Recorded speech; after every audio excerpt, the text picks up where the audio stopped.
Has have है ना, use of has have का मतलब होता है पास है या रखता है, पास है या रखता है। और स्ट्रक्चर रूप में अगर देखें इसको, ठीक है ना, तो शुरुआत करने के लिए क्या चाहिए, एक सब्जेक्ट चाहिए, और लास्ट करने के लिए क्या चाहिए, एक ऑब्जेक्ट चाहिए। फोकस क्या करना है, हैज हैव का प्रयोग पे, कि किसके साथ में कब हैज लगाएंगे और कब हैव लगाएंगे। तो फोकस क्या करना है, सब्जेक्ट के ऊपर। I, we, you, they, boys, Ram and Shyam, Ram and Shyam यानी प्लूरल नाम अगर इस तरह का आता है सब्जेक्ट रूप में, तो इन सबों के साथ में आपको क्या लगाना है, हैव का प्रयोग करना है। किसका प्रयोग करना है, हैव का प्रयोग करना है। और अगर सब्जेक्ट आता है ही, सी, इट, या कोई भी एक नाम या कोई भी सिंगुलर वर्ड है ना, द बॉय, द गर्ल के रूप में, तो इन सबों को सिंगुलर की कैटेगरी में रखेंगे, और इन सबों के साथ में आपको जो प्रयोग करना है वो है हैज। किसका प्रयोग करना है, हैज। इतना में तो कोई दिक्कत नहीं। अब सवाल आता है कि सेंटेंस किस प्रकार का होगा, वाक्य जो होगा हिंदी का बनावट वो किस प्रकार का होगा।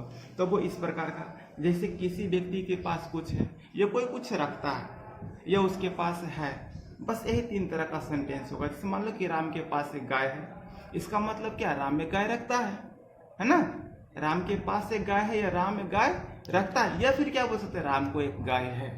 तो हिंदी का बनावट तीन तरह से होगा कि राम को एक गाय है, राम को एक गाय है।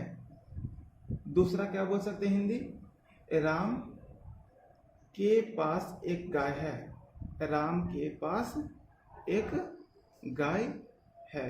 और तीसरा हिंदी क्या बोलेंगे, राम एक गाय रखता है, राम एक गाय रखता है, राम एक गाय रखता है।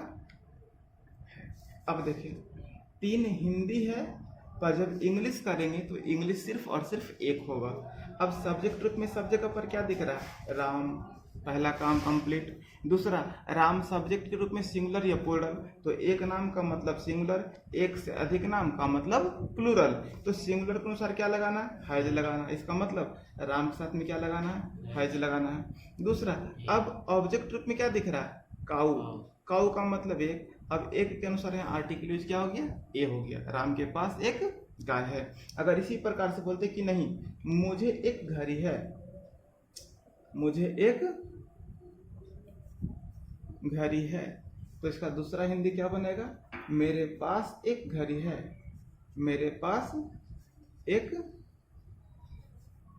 घड़ी है।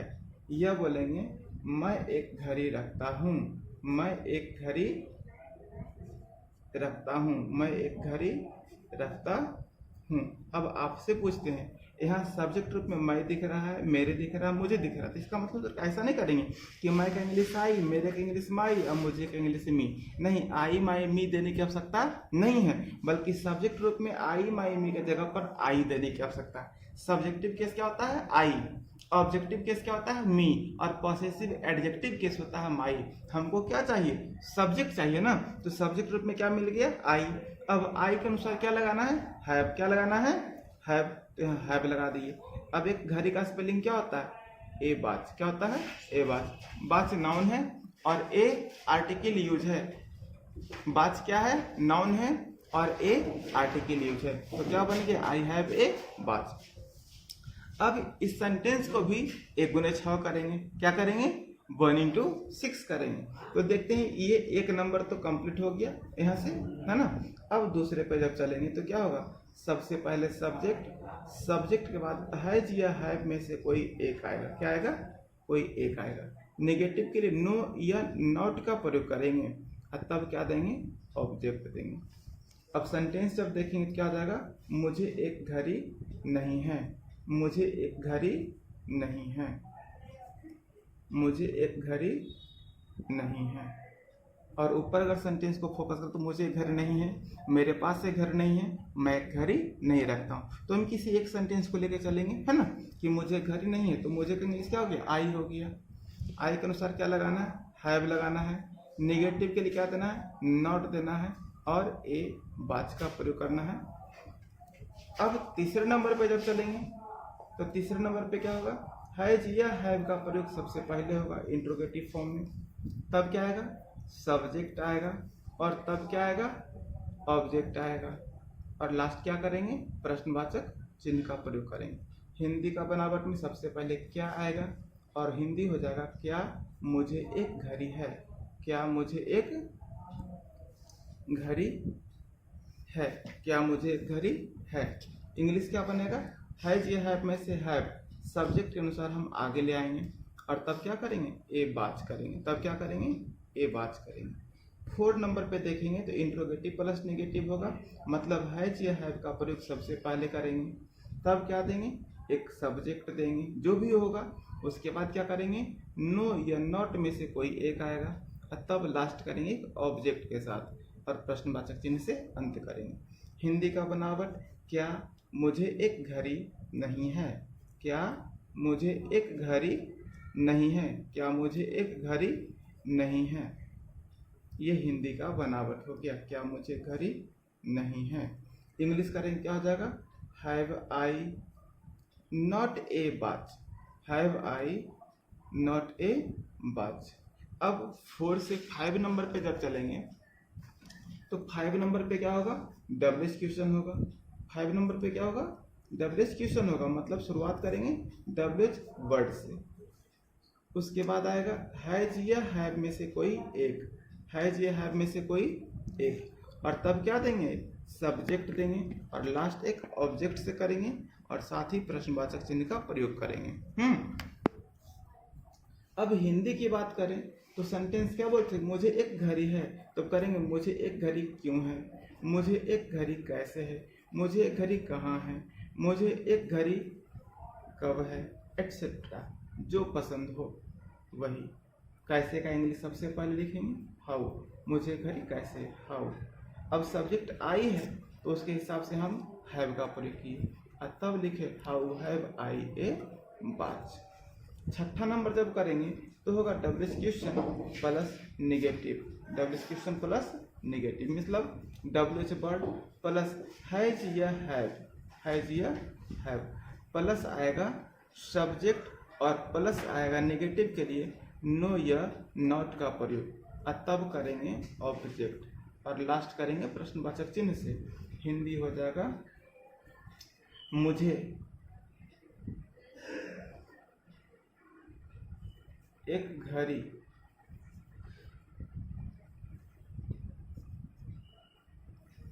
क्यों नहीं है, क्यों नहीं है, मुझे घड़ी क्यों नहीं है। तो क्यों का इंग्लिश सबसे पहले क्या हो गया, वाई हो गया, वाई के बाद क्या लिया, हैव लाए, क्यों सब्जेक्ट रूप में आई दिया हुआ है, नेगेटिव के लिए क्या किए, नॉट किए, और तब यहाँ पर हम ए वॉच का प्रयोग किए। ये था 1 गुने 6। अब इसी के हिसाब से आप जितना भी देख रहे हैं सारे एग्जाम्पल्स को बना सकते हैं, है ना। कोई बोलता है कि मुझे एक दोस्त है, मुझे एक माता है, मुझे एक पिता है, ये मुझे एक भाई है, मुझे एक बहन है, तो सारा सेंटेंस को इस पर डील किया जा सकता है। अब इसके अलावा हम बात करें तो यहाँ 2 चीज़ देखने के लिए मिला, एक नो मिला और एक नॉट मिला। नो का प्रयोग कब करेंगे और नॉट का प्रयोग कब करेंगे, तो इस पर हम नोट का प्रयोग कर देते हैं जिसमें समझना आसान होगा, है ना। बहुत जगह पे कभी नो लगा देते हैं, कभी नॉट लगा देते हैं। किताब में भी कुछ मिसमैचिंग होता है, कहीं पर नो और कहीं पर नॉट मिलता है। तो इसके लिए क्या करना है कि नॉट का प्रयोग आप जब भी करेंगे तो ध्यान क्या रखना है, ए एन एनी ये तीनों में से कोई एक आपके साथ होना ही चाहिए, और तब सिंगुलर काउंटेबल नाउन होना चाहिए। Not plus A an any plus singular countable noun अगर रहता है तो एग्जाम्पल के रूप में अगर फोकस करेंगे तो क्या हो जाएगा, I have not a pen, या नॉट एन एप्पल, या नॉट एनी पेन। क्लियर हो गया। अब ये हुआ नंबर 1। अब नंबर 2 की अगर बात करें तो नॉट का प्रयोग फिर कर सकते हैं, लेकिन कंडीशन है कि शब्द के रूप में 4, 5 इस तरह का कुछ शब्द आपके साथ में हो, और उसके बाद प्लूरल काउंटेबल नाउन हो, जो इस बात का इंडिकेट करे कि संख्या फिक्स है कि कितना संख्या दिया गया है। अब इसी एग्जाम्पल को हम और दोहराते हैं, बोलते I have not 10 cars. I have not 10 cars. I have not 8 pens. तो कम से कम 10, 8, 4, 5, 6 जैसे संख्या होना चाहिए नॉट का प्रयोग करने के साथ, है ना, नॉट के लिए। तीसरा कंडीशन अगर देखें तो तीसरा कंडीशन कहता है कि जब आप नो का प्रयोग कर रहे हैं तो ध्यान क्या रखना, अनकाउंटेबल नाउन हो जिसे गिना नहीं जा सकता। अब एग्जाम्पल के रूप में अगर देखें हम तो एग्जाम्पल के रूप में कहते हैं I have no water, I have no water, I have no milk, I have no milk. चौथा पॉइंट अगर फोकस करें तो चौथा पॉइंट कहता है कि सबसे पहले नो का जब प्रयोग करेंगे तो नो का प्रयोग तो नो रहेगा ही रहेगा, लेकिन यहाँ पर कोई संख्या सूचक शब्द नहीं आएगा, डायरेक्ट प्लूरल काउंटेबल नाउन आएगा। एग्जाम्पल के रूप में अगर देखें तो एग्जाम्पल कहता है कि I have no pens, I have no couch. इस तरह से आप फोकस करेंगे कि नॉट का प्रयोग कहाँ करेंगे और नो का प्रयोग कहाँ करेंगे। नो का प्रयोग अनकाउंटेबल नाउन के साथ होगा और प्लूरल काउंटेबल नाउन के साथ में होगा, और नॉट का प्रयोग करने के लिए ए एन एनी के साथ में सिंगुलर काउंटेबल नाउन होना चाहिए। और दूसरा कंडीशन है कि नॉट के साथ में 4, 5, 6, 7, 8 जैसे शब्द, इसके अलावा प्लूरल काउंटेबल नाउन अगर होगा तब नॉट का प्रयोग करेंगे। इन पॉइंट को फोकस में रखते हुए हैजर का प्रयोग करेंगे। और एक्सरसाइज की अगर बात करें तो पुराना किताब अगर होगा आपके पास में ऑक्सफोर्ड करंट इंग्लिश ट्रांसलेशन, तो उसमें एक्सरसाइज 53 से लेकर करके आपको 53, 54, 55 और 56 ये इतना एक्सरसाइज आपको मिल जाएगा, जो कि बनाने के लिए और प्रैक्टिस के लिए हो जाएगा। ठीक है, ये आप अपना एक्सरसाइज बना लीजिएगा। और अगर कुछ दिक्कत होता है इसको बनाने क्रम में तो आप हमको कमेंट कर दीजिएगा, आपको हम उसका सलूशन दे देंगे। और जितने भी दोस्त यार हैं सबों के बीच में इस टॉपिक को शेयर कर दें ताकि उनको भी इससे सहायता मिल जाए, और उनको भी बोल दें इस चैनल को सब्सक्राइब कर देने के लिए, ताकि ये दिन पर दिन बढ़ता रहे और हमारा सपोर्ट जो भी है हम आपके पास पहुंचाते रहें। जो भी मेरे पास है आपको नोट्स के रूप में इसी तरह से आपके साथ शेयर करते रहें। Thank you friends, good luck.